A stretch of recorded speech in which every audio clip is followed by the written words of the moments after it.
We all know Superman. We all know Spider-Man. But New York once had a hero unlike any other.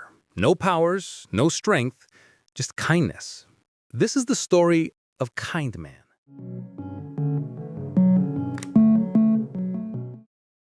There once was a young boy who was obsessed with superheroes. He dreamed of becoming one himself. "I want to be Superman," he'd shout, making laser beam sounds as he played with his action figures. Bang, bang, bang!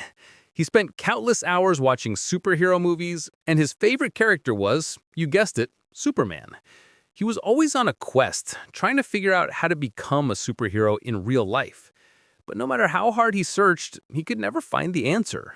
At school, his friends would even tease him and call him Super Zero because he was so obsessed.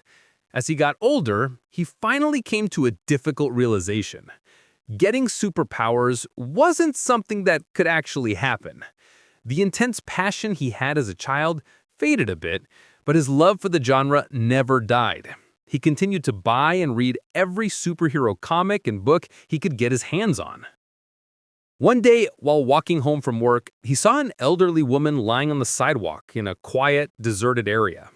"Hey, ma'am, are you okay?" he asked. There was no response. As he got closer, he realized she was barely breathing.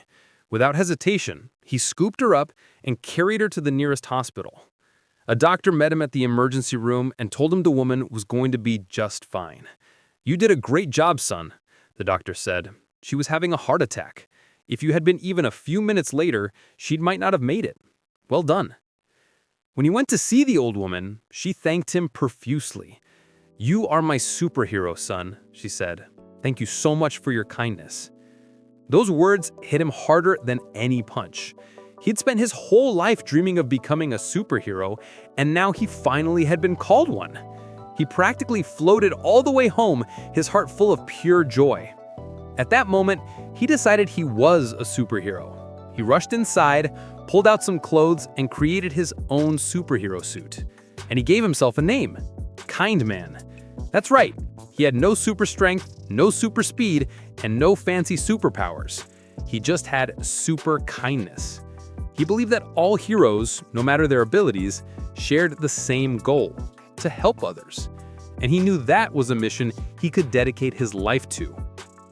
From that day on, every night on his walk home, Kindman would patrol the neighborhood, always on the lookout for someone in need. And then, the moment he had been waiting for arrived. Down a dark alley, the air thick with the smell of damp concrete and garbage, a group of young men was ganging up on a boy, demanding his money. When the boy refused, they started beating him. Kindman got a rush of adrenaline. He was ready to jump in.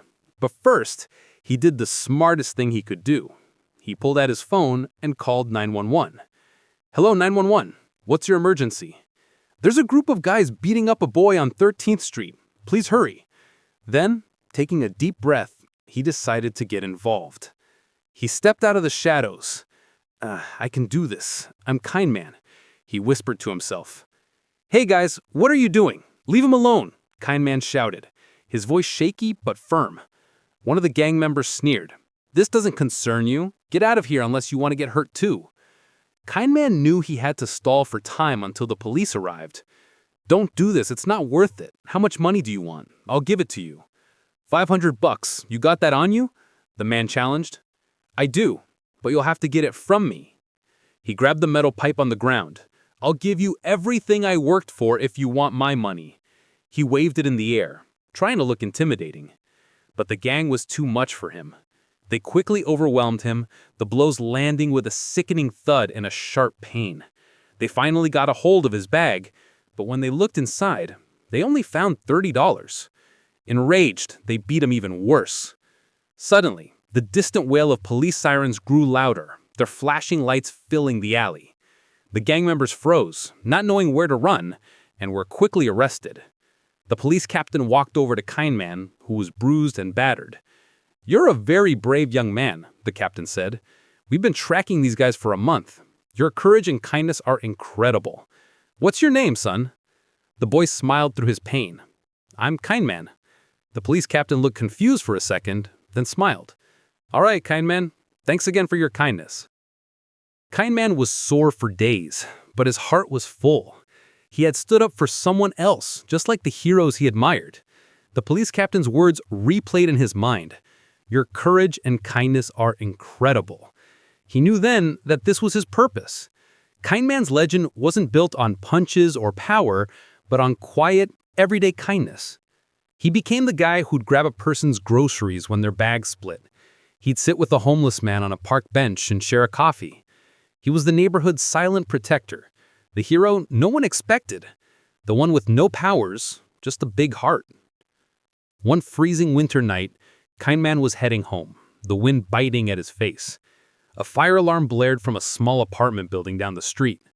He ran towards the building, seeing flames already licking out of a third-floor window. The sounds of breaking glass and panicked screams filled the air. Fire trucks were on their way, sirens wailing in the distance. Suddenly, he saw a mother on a second-floor balcony, tears streaming down her face. She screamed, "My little girl!" pointing inside. "She's still inside! She was playing hide and seek!" Without thinking twice, Kindman ran inside. The smoke was thick and choking, the raw heat intense on his skin. He covered his face with his sleeve and pushed forward, remembering the layout from a neighbor he'd helped weeks ago. He found the girl huddled in a small closet, terrified.